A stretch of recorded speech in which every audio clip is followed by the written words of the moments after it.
दोस्तों नमस्कार, स्वागत है आप सभी का। एक बार फिर से चलिए जानते हैं बिहार की ताजा खबरों को। लेकिन उससे पहले अगर आपने अभी तक इस चैनल को सब्सक्राइब नहीं करो, सब्सक्राइब कर लें, जिससे कि आपको बिहार की ताजा खबर रोजाना मिलती रहे। सबसे पहली बड़ी खबर, नालंदा में आयकर दफ्तर में सीबीआई की रेड, आईटीओ ऑफिसर को हिरासत में लेकर गई पटना। कागजातों में शुद्धिकरण को लेकर पैसे मांगने का लगा था आरोप। नालंदा में सीबीआई की एसीबी टीम बिहार शरीफ स्थित आयकर विभाग कार्यालय पहुंची, जहां पर करीब 5 घंटे तक टीम कागजातों को खंगालते रही। दरअसल विजेंद्र कुमार के द्वारा एक शिकायत सीबीआई की एसीबी टीम को दी गई थी, जिसके सत्यापन को लेकर टीम नालंदा पहुंची थी। विजेंद्र कुमार ने आईटीओ अधिकारी के खिलाफ शिकायत दर्ज करवाया, जहां पर बताया गया कि इनकम टैक्स के कागजातों में शुद्धिकरण को लेकर आईटीओ अधिकारी के द्वारा 10,000 की मांग की जा रही थी। सीबीआई की एसीबी टीम जैसे ही कार्यालय पहुंची, वहां पर कार्यरत कर्मियों में हड़कंप मच गया। बड़ी खबर, दरभंगा एयरपोर्ट पर शुरू होगी नई व्यवस्था। उड़ान योजना के तहत शुरू हुआ दरभंगा एयरपोर्ट रोज अपनी नई नई उपलब्धियों के लिए चर्चा में रहता है। उड़ान योजना के तहत दरभंगा एयरपोर्ट लगातार दूसरे साल नंबर 1 पर रहा।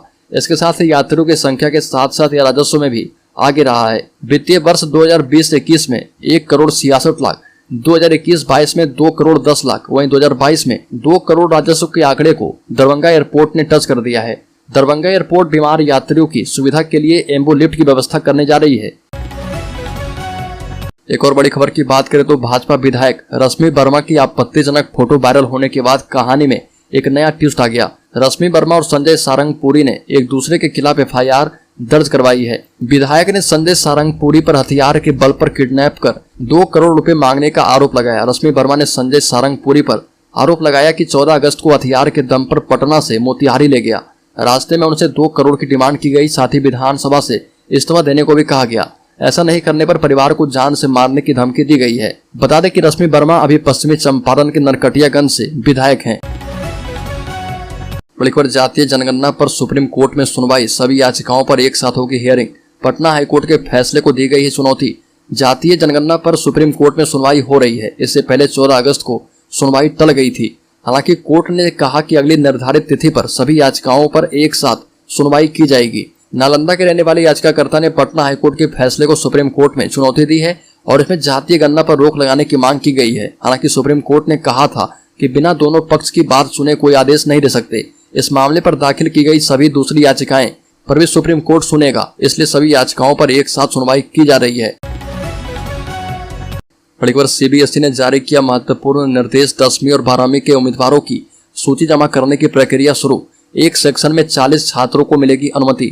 हर साल बोर्ड की परीक्षाओं के आयोजन की तैयारी के लिए 10वीं और 12वीं कक्षा के लिए उम्मीदवारों की सूची जमा करना सबसे महत्वपूर्ण गतिविधि है। सत्र 2023-2024 के लिए सीबीएसई उम्मीदवारों की सूची जमा करने के लिए प्रक्रिया 18 अगस्त 2023 से शुरू करेगा। इसके लिए सीबीएसई ने सभी स्कूलों को सलाह दी थी कि रजिस्ट्रेशन और उम्मीदवारों की सूची से संबंधित सभी एक्टिविटी को पूरा कर लें। बड़ी खबर, पटना में दहेज के लिए बहू की हत्या का आरोप। पिता ने कहा कि बेटी को पहले से प्रताड़ित किया जाता था, पद की धमकी देता था पति। पटना के दानापुर में दहेज के खातिर युवती की हत्या करने का मामला सामने आया। इलाज के दौरान राजा बाजार स्थित निजी अस्पताल में उसकी मौत हो गई। मृतक चांदनी चंदा के मायके के लोग आरपीएस स्थित एसके पुरम लेन के कैलाश रेसिडेंसी में रहते हैं। वहीं ससुराल के लोग आलमगंज थाने के पश्चिमी बजरंगपुरी गायघाट के रहने वाले हैं। चांदनी चंदा की शादी 11 मई 2022 को शैलेंद्र कुमार के बेटे प्रतीक से हुई थी। मृतक युवती के पिता अशोक कुमार ने बताया कि शादी के बाद से ससुराल के लोग दहेज के लिए मेरी पुत्री के साथ प्रताड़ित और मारपीट किया करते थे और बताया कि 14 अगस्त को सूचना मिली कि मेरी पुत्री की सेहत खराब है। सूचना मिलने के बाद पुत्री का ठीक से इलाज नहीं करवाया गया और इसके बाद उनकी मौत हो गई। बड़ी खबर, सीबीआई ने पूछा कि किन किन ने मदद की। रजनी ने कुछ नाम और नए नाम भी बताए। सृजन घोटाले की मुख्य आरोपी रजनी प्रिया से रिमांड के दौरान सीबीआई ने चौथे दिन करीब 7 घंटे तक सवाल जवाब किए। पूछताछ में इस पर अधिक जोर रहा कि 2004 से 2017 के दौरान सृजन संस्था को तत्कालीन किस अधिकारी, मंत्री, सांसद, विधायकों ने लाभ पहुंचाया और खुद किस तरह लाभ लिया। यह भी पूछा गया कि तत्कालीन डीएम केपी रमैया के साथ किस विभाग के अधिकारियों ने घोटाले की नींव रखने में मदद की। पूछताछ में रजनी प्रिया ने सभी पुराने नामों को दोहराने के साथ ही कुछ नए नाम भी बताए। बड़ी खबर, जमुई लोकसभा क्षेत्र से सांसद चिराग पासवान ने कहा कि कांग्रेस और आम आदमी पार्टी के बीच जिस तरीके से मतभेद खुलकर सामने आ रहे, इससे यह साफ पता चलता है कि महत्वाकांक्षाओं के लिए बना गठबंधन है। ऐसे में किसी एक की भी महत्वाकांक्षा पूरी नहीं हुई तो गठबंधन से अलग हो जाएगा। दिल्ली में संभवतः कांग्रेस सारी सीटों पर अकेले चुनाव लड़ने की सुबुगाहट से ही आम आदमी पार्टी ने कह दिया कि फिर इस गठबंधन में रहने से क्या फायदा। चिराग पासवान ने एक बार फिर से मुख्यमंत्री नीतीश कुमार पर भी निशाना साधा और कहा कि एक दल में रहते हुए दूसरे दल की तरफ देखना नीतीश कुमार की पुरानी आदत है। वो जब एनडीए में थे तब लालू के भोज में शामिल होने चले गए थे और आज जब वो गठबंधन में है तब दिवंगत प्रधानमंत्री अटल बिहारी वाजपेयी के पुण्यतिथि समारोह में शामिल होने दिल्ली चले गए। बड़ी खबर, बिहार विश्वविद्यालय के कुलपति प्रति कुलपति के वेतन पर रोक, के पाठक की मीटिंग में नहीं आना पड़ा महंगा। सीतामढ़ी शिवहर के डीओ पर भी एक्शन। शिक्षा विभाग के अपर मुख्य सचिव के पाठक ने बड़ी कार्रवाई की है। बिहार विश्वविद्यालय के कुलपति और प्रति कुलपति का वेतन बंद कर दिया गया है। वित्तीय काम पर भी पाबंदी लगा दी गई है। यही नहीं, सीतामढ़ी और शिवहर जिला शिक्षा प्राधिकारी और डीपीओ की सैलरी रोक दी गई है। यह कार्रवाई कॉलेज के इंस्पेक्शन नहीं कराए जाने पर हुई है। बीआरए बिहार विश्वविद्यालय के कुलपति एवं प्रति कुलपति का वेतन बंद कर दिया गया है। इसके साथ ही कुलपति एवं प्रति कुलपति के वित्तीय अधिकार पर भी रोक लगा दी गई है। शिक्षा विभाग ने आदेश किया है। शिक्षा विभाग के निर्देश के बावजूद बिहार विश्वविद्यालय ने अपने अधीन कॉलेजों का इंस्पेक्शन नहीं करवाया। यही नहीं, इस विश्वविद्यालय में शैक्षिक सत्र भी काफी लेट है। सिवान पहुंचे पूर्व स्वास्थ्य मंत्री मंगल पांडे ने कहा कि मोदी के नेतृत्व में आगे बढ़ रहा देश, बिहार के उज्जवल भविष्य के लिए आगे आ जाएं युवा। पूर्व स्वास्थ्य मंत्री बीजेपी नेता मंगल पांडे सिवान पहुंचे। सिवान के आंध्र प्रखंड अंतर्गत राम जानकी मंदिर परिसर में आयोजित बीजेपी का संयुक्त मंडल कार्य समिति की बैठक में हिस्सा लिया। बैठक में मंगल पांडे सहित बीजेपी का जिला प्रभारी राजेश कुमार सिंह, पूर्व जिलाध्यक्ष अभिमन्यु सिंह, जिला उपाध्यक्ष राहुल तिवारी सहित सैकड़ों बीजेपी कार्यकर्ता मौजूद रहे। मंगल पांडे ने कार्यक्रम में उपस्थित कार्यकर्ताओं को संबोधित करते हुए कहा कि सिवान का एक अलग इतिहास रहा।